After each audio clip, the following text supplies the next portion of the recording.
हाथ में खिलाओ यार, बगल में अभी आगे से कैमरा हटाइएगा, सीधा बजा वो भैया।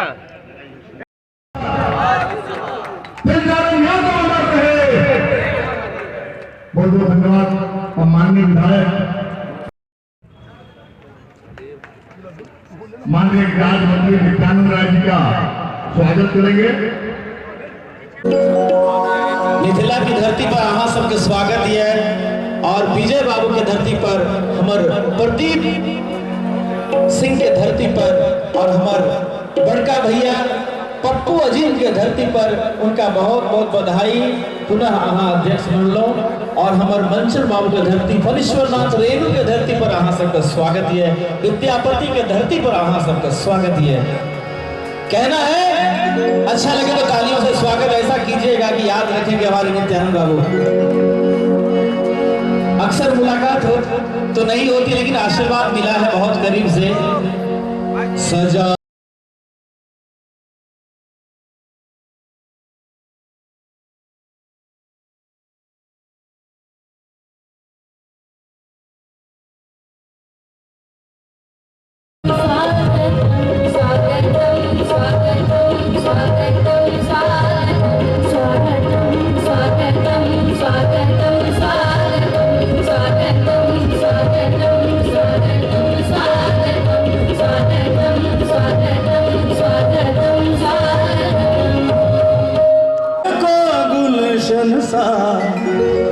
मेरे सरकार आए हैं, सजा दो घर को गुलशन सा। मेरे सरकार आए हैं, सजा दो घर को गुलशन सा। मेरे सरकार आए हैं, सजा दो घर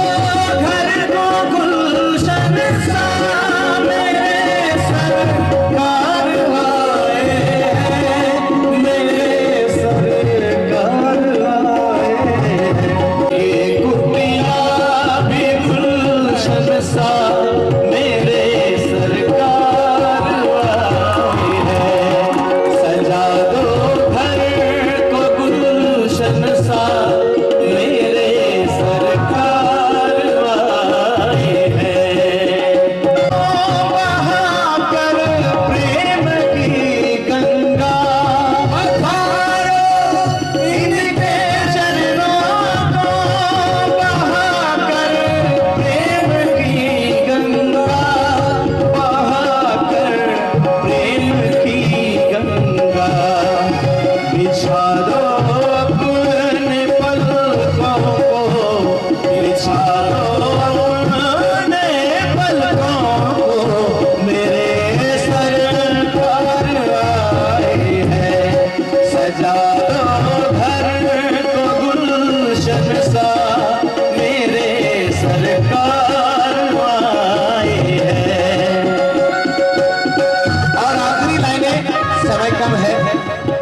आने की खुशी उमर आई मेरी आंखें, उमर आई मेरी आंखें देख कर अपने भगवान को। उमर आई मेरी आंखें देख कर अपने भगवान को, देख कर अपने श्रीमान को। हुई कुटिया मेरी रोशन, हुई अरे सजा दो घर को गुलशन सा। मेरे सरकार आए हैं, मेरे सरकार। रोली का त्योहार नहीं होता, नहीं। मेहंदी कुमकुम रोली का त्योहार नहीं होता, रक्षा बंधन में चंदन का प्यार नहीं होता, और वो घर सुना सुना सा रहता है जिस घर में बेटियों का अवतार नहीं होता। ये हमारी बेटियां हैं। सर मेरे पास समय नहीं है, मेरे बीच अररिया का बेटा संगीत की आज जो प्रतिमा का अनावरण हमारे मुख्य अतिथि के रूप में किया गया के द्वारा किया गया है उससे हम सब काफ़ी आह्लादित हो रहे हैं। हम ऐसे अपने मुख्य अतिथि का सम्मान करते हुए हम आज जो जिस महामानव का प्रतिमा का अनावरण हुआ है वह ऐसे काल में जबकि यहाँ कॉलेजों की संख्या महाविद्यालयों की संख्या नहीं थी, उस वक्त भी शिक्षा का अलख जगाने के लिए बहुमूल्य संपत्ति खरीद करके इस अररिया की धरती पर कॉलेज का स्थापना किए।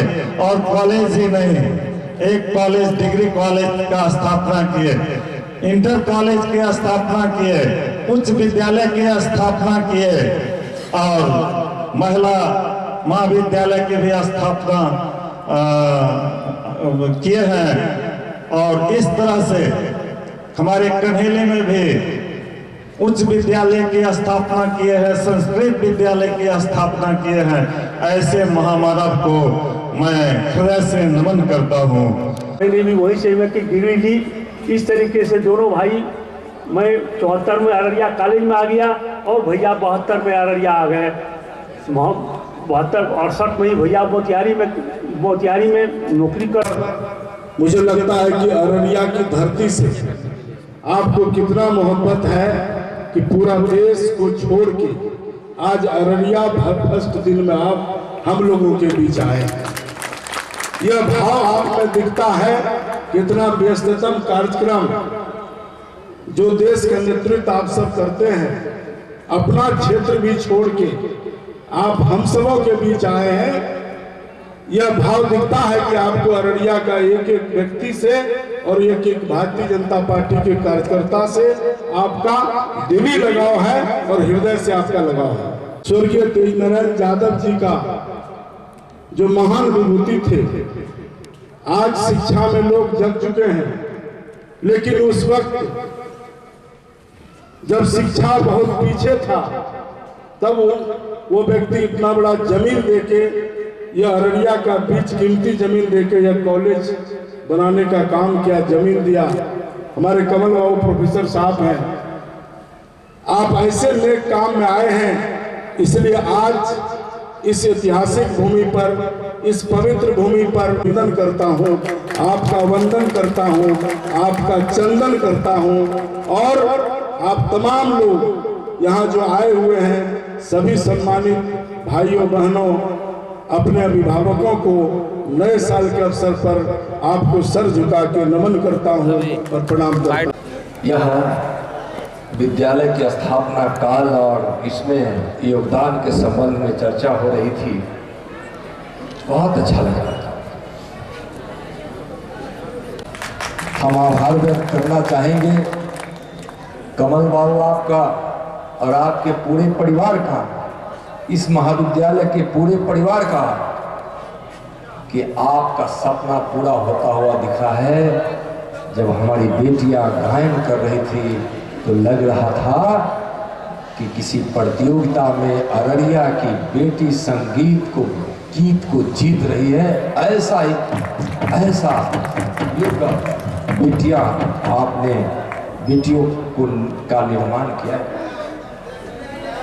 जब मुझको पता हुआ कि हाँ आपके विद्यालय की एक बेटी यहाँ का है, तो लगा कि इस महाविद्यालय के स्थापना का उद्देश्य पूरा हो रहा है। महाविद्यालय कितना जरूरी है, सड़कें टूटी रहेगी मैं तो कहूँगा। प्रदीप भाई जी से हम माननीय विधायक हैं, यहाँ जिला परिषद के अध्यक्ष जी भी, उपाध्यक्ष जी भी हैं, पूर्णिया के विधायक हैं। अगर कोई सड़क मांगे तो दीजिए जरूर, लेकिन सड़क भी मांगे और विद्यालय भी मांगे तो विद्यालय पहले दीजिए। यहाँ बात से आगे सभी जनप्रतिनिधियों से, यहाँ कहीं बहुत जिला परिषद के अध्यक्ष, सड़कें टूटी नहीं होनी चाहिए, लेकिन अगर सड़कें टूट भी गई तो बड़े लोगों की गाड़ियों के टायर पंचर होंगे। शिक्षक का कितना महत्वपूर्ण स्थान है अपने यहाँ, तो गुरु का है। महत्व, शिक्षा संस्थानों का है महत्व। और मैं तो कहता हूँ कि किसी विद्यार्थी को अगर पूजा करने की इच्छा हो तो पहले अपने विद्यालय और अपने गुरुओं को प्रणाम कर लेना, तब जाकर भगवान श्री कृष्ण राम और शंकर की पूजा करना। किसी हर शास्त्रों का कहीं लेकर जाएंगे तो आप उठाएंगे, तो ज्ञान का केंद्र स्थापित होना चाहिए और हर समय में इसका महत्व रहा है। अभी प्रदीप भाई मेरे गुणगान में बोल रहे थे कि देश को छोड़कर आए हैं, अररिया से इतना मोहब्बत है। मैं अररिया इसलिए आया हूँ कि अररिया वालों को देश से बहुत मोहब्बत है, अपनी जान से ज्यादा मोहब्बत। कभी से अररिया के किसी चुनाव में उपचुनाव में मैं भाषण दिया था कि आप कमल खिला दीजिए, हम दूध की नदियां बहा देंगे। बोले थे ना, बहाना है, बहती नहीं है, बहती है। मैंने कहा था ये गौ माता का हम वध नहीं होने देंगे। मैं गृहराज मंत्री बना, अररिया के एक एक बदखानों का रजिस्ट्रेशन चेक किया। आज एक भी अररिया में कोई भी नाजायज रजिस्ट्रेशन लेकर गौ या कोई जानवर वध नहीं हो सकता है। और नहीं तो अररिया वालों सुन लो, अगर कोई अवैध रूप से अगर कोई यहाँ जानवरों का वध करता है, बता देना 24 घंटे में उसका हिसाब आपका नित्यानंद राय कर देगा। पप्पू भाई बोले कि आपने तो बड़ा शानदार बात कही। और एक था सिटी में, याद है नाम दोनों थे, जब हम कुछ लोगों की चर्चा कर रहे थे तो वहां बात आई कमल खिला दो, हम परिंदा को पर नहीं मारने देंगे सीमा के अंदर। आज ईश्वर ने सुना है और आपके आशीर्वाद ने सुना, हिंदुस्तान के सीमा के अंदर अगर कोई आतंकवादी या दुश्मन कोशिश करता है देश में घुसने की, तो या तो 60 फीट जमीन के अंदर होता है, या पाताल में कहीं दिखाई पड़ता है, या आसमान में दिखाई पड़ता है। जहां जहाज होता है उससे भी ज्यादा ऊपर। आज सीमा सुरक्षित है किसकी? समुद्र भी देखते हैं, पहाड़ भी देखते हैं, जंगल भी देखते हैं, आसमान भी देखते हैं, धरती भी देखते हैं। सबको देखते हुए बिहार और अररिया को भी देखते हैं। इसलिए आपका परिश्रम, आज प्रदीप भाई एमपी नहीं होते तो मैं गृहराज मंत्री होता क्या? नहीं होता ना। तो इस विषय को तो समझना पड़ेगा। आज कोई राजनीतिक में सिंचाई के लिए बिजली आपके तरफ पहुंचा है कि नहीं पहुंचा है? पहुंचा है ना? घूसखोरी बहुत है सर, बिजली विभाग में जो है ना। अरे भैया, घूस बहुत लेता है सर। 2 दिन में घूस बंद हो जाएगा। भैंसी के पोछी पकड़ के चढ़े होंगे, चढ़े होंगे। अरे तो साक्षात्कार बोला कि हम भाषण अलग दे रहे हैं। भैंसी के सींग पर क्या लोग करता है, पैर रखता है, पुट्ठा पकड़ता है, तब चढ़ता है। तेजस्वी यादव भैंसी के पोछ पकड़ के चढ़ जाएंगे तो भैंसी का पूंछड़ टूट जाएगा और उनका गौरव टूट जाएगा। चलिए, हुआ आपका काम हुआ। आपकी बात संवाद अगर हम लोगों तक पहुंचता है किसी उस काम के लिए, तो आप भारत के गृहराज मंत्री मैं हूं जरूर, लेकिन अररिया से बहुत प्यार करता हूं, बहुत प्यार करता हूं। ऐसे महापुरुष ने जिन्होंने इस अररिया जो सीमांचल का पिछड़ा इलाका माना जाता था, इस सीमांचल के इलाके में ऐसे महापुरुष ने यहाँ पर इस महाविद्यालय की स्थापना की। उनका उद्देश्य था, उनको मालूम था कि किसी भी समाज का विकास शिक्षा के माध्यम से ही होता है। इसलिए उस समय इस पिछड़े इलाके में समाज के विकास के लिए यह महत्वपूर्ण महाविद्यालय की स्थापना की। और जो उनका सपना था, मैं सभी से अनुरोध करता हूँ कि जिस उद्देश्य से इस महाविद्यालय की स्थापना की, उसी उद्देश्य को सभी उपस्थित सज्जनों का अंगीकार करके, उनके सपनों को साकार करके इस जिले का विकास, समाज का विकास यह जान करके कि शिक्षा से ही होता है, इसके लिए सदैव सतर्क रहना चाहिए। आज के इस श्री स्वर्गीय तेजनारायण की मूर्ति अनावरण के अवसर पर उपस्थित भारत सरकार के यशस्वी केंद्रीय गृह मंत्री माननीय श्री नित्यानंद राय जी का मैं पूर्णिया विश्वविद्यालय परिवार की तरफ से हार्दिक स्वागत एवं अभिनंदन करता हूं। मैं मंच पर विराजमान लोकप्रिय सांसद प्रदीप कुमार सिंह तथा उपस्थित सभी सम्मानीय विधायकगण और सम्मानीय गणमान्य नागरिकों का पूर्णिया विश्वविद्यालय की तरफ से हार्दिक स्वागत एवं अभिनंदन करता हूँ। शिक्षा आज से नहीं बहुत जमाने पहले से काफ़ी महत्वपूर्ण रहा है।